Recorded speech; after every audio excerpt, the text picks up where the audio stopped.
दोस्तों 20 से 25 साल की एक उम्र, इस उम्र में ज़्यादातर व्यक्ति क्योंकि बालिग हो जाते हैं बच्चे 18 साल के बाद, वह लड़के लड़कियां अपनी भविष्य को संवारने में लगे रहते हैं। तरह तरह के कंपटीशनों की तैयारी करते हैं और वह हर तरह से ये कोशिश करते हैं कि वह अपने परिवार के लिए और अपने जीवन में कुछ कर सकें।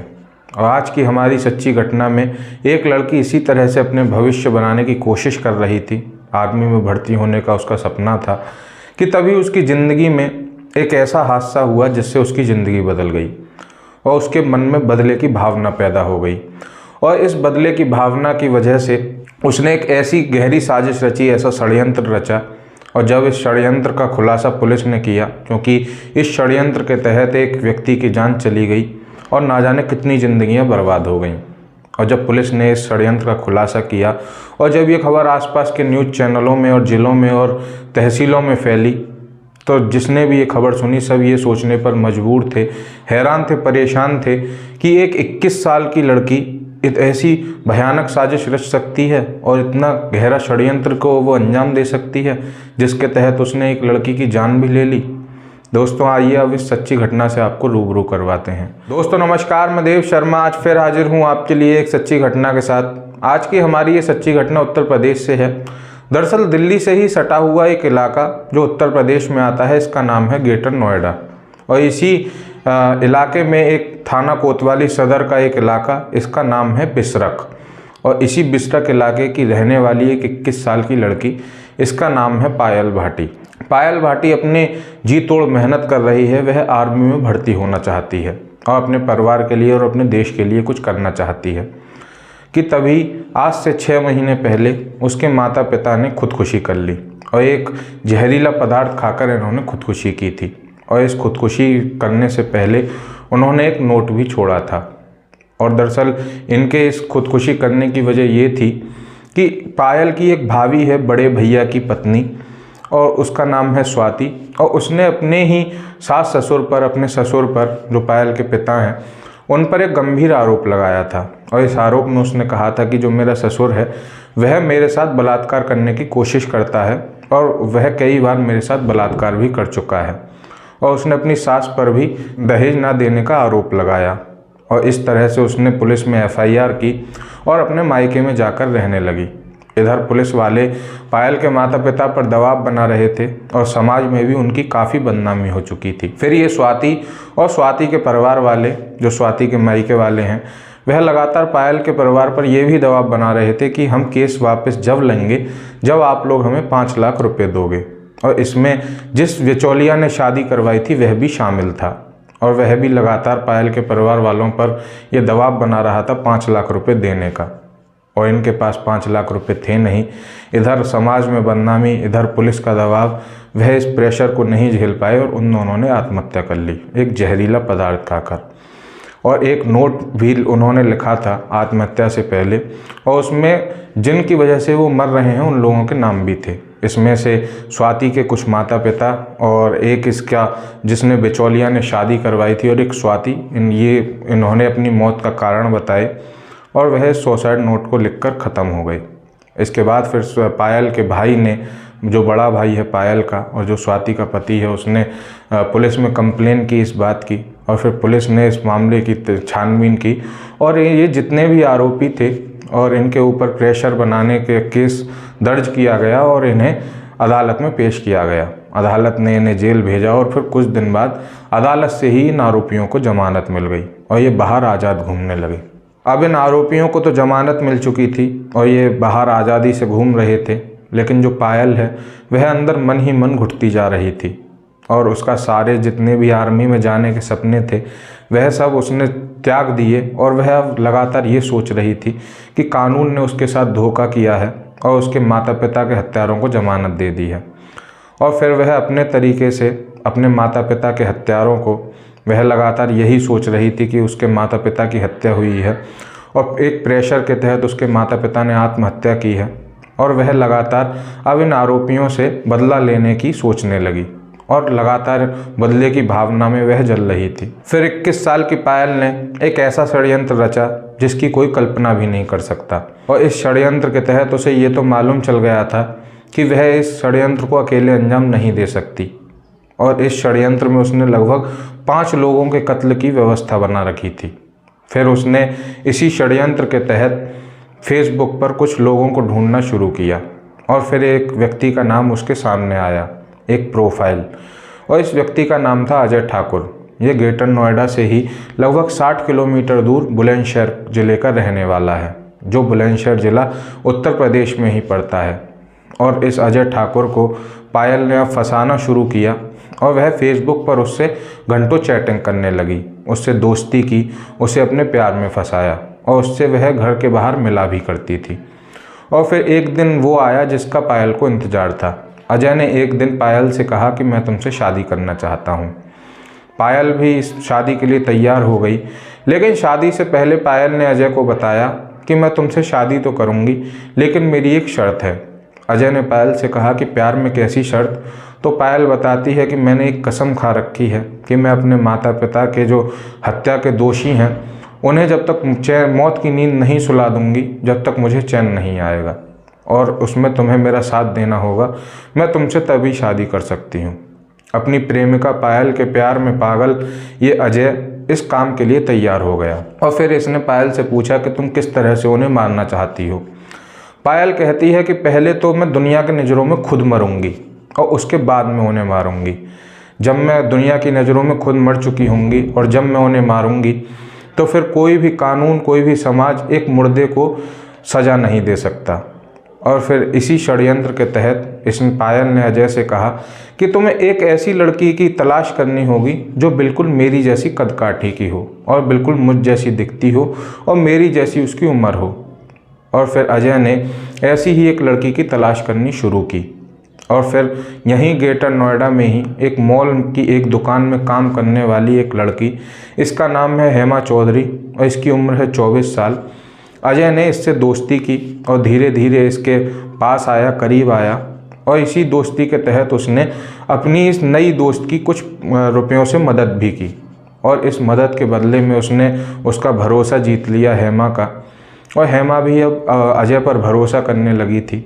और फिर अजय पायल के पास जाता है और कहता है कि मैंने तुम्हारी जैसी कदकाठी की लड़की ढूंढ ली है, अब बताओ आगे क्या करना है। फिर पायल इससे कहती है कि तुम्हें 12 नवंबर 2022 की रात को इस हेमा चौधरी को, जिससे तुमने दोस्ती बनाई है, उसे मेरे घर लाना होगा। और फिर अजय कहता है कि तुम उसके बाद क्या करोगी? तो वह कहती है कि हम पहले तो उसे मार देंगे, और फिर उसका चेहरा बिगाड़कर अपने ही घर में उसकी लाश को डालकर वहाँ से फरार हो जाएंगे। और इतना ही कहना था, अजय यहाँ भी उसकी बात मान गया, और फिर 12 नवंबर 2022 को वह हेमा चौधरी से कहता है, जो अजय की नई दोस्त है, कि तुम्हें मेरे साथ मेरे घर चलना होगा। बल्कि वो उसे पायल के घर ले जाने वाला था, लेकिन वह उससे कहता है कि मैं तुम्हें अपना घर दिखाकर लाने वाला हूँ, तुम मेरी बहन से मिलना, मेरे माता पिता से मिलना। हेमा भी राज़ी हो जाती है, नया दोस्त है, अभी पैसों की मदद की है, काफ़ी भरोसा करती है अपने नए दोस्त पर, और हेमा अजय के साथ उसके घर जाने के लिए तैयार हो जाती है। और फिर 12 नवंबर 2022 की रात को तकरीबन 11 बजे अजय अपनी इस नई दोस्त हेमा को अपनी बाइक पर बैठाकर पायल के घर ले गया। और पायल पहले से ही, पायल ने अपने जो 2 बड़े भाई इसके घर पर थे, क्योंकि माता पिता की तो पहले ही मौत हो चुकी है, इन दोनों भाइयों को एक नशीला पदार्थ देकर गहरी नींद में सुला दिया था। फिर जैसे ही पायल और हेमा इसके घर पर पहुँचे, और जैसे ही पायल ने दरवाज़ा खोला कि तभी अजय हेमा से कहता है कि हेमा, इससे मिलो, ये मेरी बहन है। और फिर इसके बाद वह घर के अंदर चले जाते हैं। और फिर जैसे ही वह ऊपर जा रहे थे, क्योंकि इस घर में 3 फ्लोर हैं, और तीसरे फ्लोर पर ही पायल का कमरा है, और पायल कहती है कि आइए मैं तुम्हें अपना कमरा दिखाती हूँ। और फिर पायल इसे कमरा दिखाने के लिए अपने फ्लोर पर ले जाती है, अपने कमरे में। और जैसे ही हेमा और अजय इसके कमरे में दाखिल होते हैं, पायल ने पहले से ही वहाँ पास में ही चाकू रख रखा था। अजय तो हेमा की गर्दन पकड़ लेता है और उसका मुंह भींच लेता है, जिससे उसकी आवाज़ न निकले, और पायल लगातार उस पर चाकू से वार करने लगती है, और उसकी दोनों हाथों की नस को काट देती है। और लगातार हेमा का खून बह रहा था, लेकिन वो चीख नहीं पा रही थी, क्योंकि उसका मुंह बिछा हुआ था। और फिर अब पायल ने भी उसे पूरी तरह से जकड़ लिया था, और इन दोनों ने उसे भींच कर रखा और उसका खून रिसता रहा और जब तक उसकी मौत नहीं हो गई, जब तक इन्होंने उसे अपने शिकंजे से नहीं छोड़ा। उसकी मौत होने के बाद इन लोगों ने एक गरम कढ़ाई में तेल गरम किया सरसों का, और उस सरसों के तेल में हेमा का जो मुंह था वह उस सरसों के तेल में डाल दिया, गरम तेल में। और इस गरम तेल से हेमा का जो मुंह था वह पूरा जल गया और पहचान में नहीं आ रहा था कि ये हेमा है या पायल है या कोई और। इसके बाद पायल ने वहीं पर अपने ही घर में एक सुसाइड नोट लिखा और उस नोट में इसने ये लिखा था कि मैं अपनी आत्महत्या कर रही हूँ, अपनी जान दे रही हूँ, क्योंकि मैं रसोई में खाना पका रही थी और उसी समय मेरा मुंह जल गया और इस जले हुए मुंह से मैं समाज को कैसे फेस करूँगी और कैसे अपनी पूरी ज़िंदगी जीऊँगी, इसीलिए मैं आत्महत्या कर रही हूँ। और ये नोट लिखकर और हेमा को उसने अपने कपड़े पहनाए और फिर हेमा के कपड़े उसने अपने पास रख लिए और अजय के साथ अपने ही घर से फरार हो गई और हेमा की लाश को वहीं छोड़ दिया। इसके बाद सुबह पायल के कुछ भाई उठे और उठकर वह जब अपनी बहन के कमरे में गए तो उन्होंने देखा कि उनकी बहन की लाश वहाँ पड़ी हुई है और आत्महत्या का नोट भी देखा। और इसके पायल के भाइयों ने अपनी हेमा को अपनी बहन समझकर उसका अंतिम संस्कार कर दिया। इधर जो पायल है वह अपने प्रेमी अजय के साथ बुलंदशहर भाग गई और एक होटल में कमरा लेकर रहने लगी। धीरे धीरे दिन बीते, लेकिन अब अजय पायल से कह रहा था कि तुम मेरे साथ शादी करो, क्योंकि पायल ने वादा किया था कि जैसे ही हमारे षड्यंत्र का पहला कदम पूरा होगा मैं तुम्हारे साथ शादी करूंगी। तो 7 दिन बीतने के बाद 12 नवंबर को ये मामला हुआ था। 19 नवंबर को पायल ने अजय के साथ कोर्ट मैरिज कर ली और फिर वहीं एक किराए का कमरा लेकर अजय के साथ रहने लगी और आगे के मर्डरों का प्लान बनाने लगी, जो उसे अपने माता पिता के आरोपियों से बदला लेना था। और फिर वह इधर तो ये लोग आगे के मर्डरों का प्लान बना रहे हैं, इधर हेमा के जो कुछ परिवार वाले हैं जो ग्रेटर नोएडा में ही रहते हैं वह लगातार हेमा को ढूंढ रहे हैं, लेकिन हेमा गायब है, कहीं नहीं मिल रही, उसका मोबाइल भी स्विच ऑफ है। फिर ये जो हेमा के परिवार वाले हैं ये पुलिस में FIR दर्ज करवाते हैं और फिर पुलिस इस मामले की तहकीकात करती है और हेमा को हर जगह ढूंढा जाता है, जहां वह मॉल में काम करती थी वहां भी, और इसके नंबर की कॉल डिटेल भी निकाली जाती है, हर जगह ढूंढा जाता है। लेकिन पुलिस को एक अहम सबूत हेमा के कॉल डिटेलों में मिला और वो था अजय ठाकुर का नंबर, क्योंकि लास्ट कॉल जो हेमा ने की थी वह अजय ठाकुर को ही की थी। और इसके बाद फिर अजय ठाकुर के नंबर को सर्वेलांस पर लगाया गया और अजय ठाकुर उस समय बुलंदशहर में था और वह बुलंदशहर से ग्रेटर नोएडा की तरफ आ रहा था कि तभी पुलिस को जैसे ही ये खबर मिली, पुलिस ने ग्रेटर नोएडा के ही एक सूरजपुर इलाके में अजय ठाकुर को गिरफ्तार कर लिया और गिरफ्तार करके उसे थाने लाया गया, बिसरख थाने, और फिर उससे सख्ती से पूछताछ की गई। तो पहले तो ये इधर उधर की बातें करता रहा और फिर इसने अपना जुर्म कबूल कर लिया और जो इसने पायल के साथ षड्यंत्र बनाया था वह सब इसने पुलिस के आगे कबूल किया। इसके बाद इसी अजय की निशानदेही पर पायल को भी गिरफ्तार किया गया बुलंदशहर से और फिर इन दोनों को आमने सामने बैठाकर पुलिस ने इनसे पूछताछ की। और जब इनसे पूछताछ की गई तो ये सारा षड्यंत्र तो खुला ही, लेकिन एक और बड़ा सच पुलिस के सामने आया। दरअसल ये पायल, इसने पहले तो हेमा का कत्ल किया अजय के साथ मिलकर, फिर वह अजय के साथ मिलकर ही इन 4 आरोपियों को मारती जिन्हें वह अपने माता पिता की हत्या का आरोपी समझ रही थी, इन्हें मारती और फिर इसके बाद वह अजय को भी मारने वाली थी। यानी कि अजय सिर्फ उसके लिए एक मोहरा था और वह उसे मारने के बाद, क्योंकि वह पहले ही दुनिया की और कानून की नज़रों में मर चुकी थी, और फिर वह कहीं बाहर दूर फरार हो जाती और वहाँ पर अपनी ज़िंदगी जीने लगती। यानी कि अपने क्राइम करने का तरीका भी सोच रखा था और क्राइम को करने के बाद बचने का भी पूरा तरीका सोच रखा था। और जब अजय को ये बात मालूम पड़ी तो अजय भी पागल सा हो गया और ये सोचने लगा कि जिस लड़की के लिए मैंने पूरी दुनिया को छोड़ा, क्योंकि अजय शादीशुदा है, उसकी पत्नी भी है, उसके बच्चे भी हैं, और अपने बच्चों को छोड़ा, अपनी पत्नी को छोड़ा और उसके लिए एक कत्ल किया और आगे भी उसके लिए 4 कत्ल करने वाला था। उसे जब ये पता चला कि इसका 6ठा शिकार मैं था तो वह टूट गया और उसने भी इस लड़की के लिए, अपनी इस प्रेमिका के लिए कड़ी से कड़ी सज़ा की मांग की और उसने पुलिस से ये भी कहा कि मैं भी दोषी हूँ, मुझे भी कड़ी से कड़ी सज़ा मिलनी चाहिए। और फिर जब इसकी प्रेमिका पायल से बात की गई, पूछताछ की गई, तो पायल ने अपने बयानों में कहा कि मुझे इस हत्या का कोई पछतावा नहीं है। कानून ने मेरे साथ धोखा किया है। अगर कानून मेरे साथ धोखा ना करता तो शायद मैं इस अंजाम तक ना पहुंचती और ना ही मैं इस लड़की को मारती। मैंने जो किया है ठीक किया है।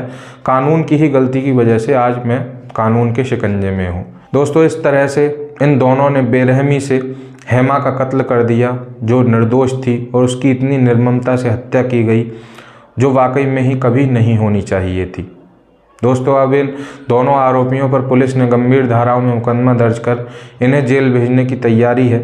और दोस्तों, इस तरह से इस कहानी का अफसोसनाक अंत बस यही है कि हेमा की, जो बिल्कुल निर्दोष थी, उसका कोई दोष नहीं था, उसे पता भी नहीं था कि उसके साथ क्या होने वाला है। उसने एक शख्स पर भरोसा किया चंद पैसों के लिए, क्योंकि अजय ने चंद पैसों से उसकी मदद की थी और वह उसके साथ चली गई और वह मारी गई। दोस्तों, आज के लिए बस इतना ही। आगे मिलता हूँ आने वाली सच्ची घटना के साथ। अगर आपको हमारी ये सच्ची घटना पसंद आई हो तो लाइक करें, शेयर करें, हमारे चैनल को भी सब्सक्राइब करें और बेल आइकन भी दबाएं ताकि आने वाली सारी सच्ची घटनाओं का नोटिफिकेशन आपको मिलता रहे। और अब आपसे गुजारिश, कृपया सतर्क रहें, सुरक्षित रहें, जागरूक रहें। धन्यवाद। जय हिंद, जय भारत।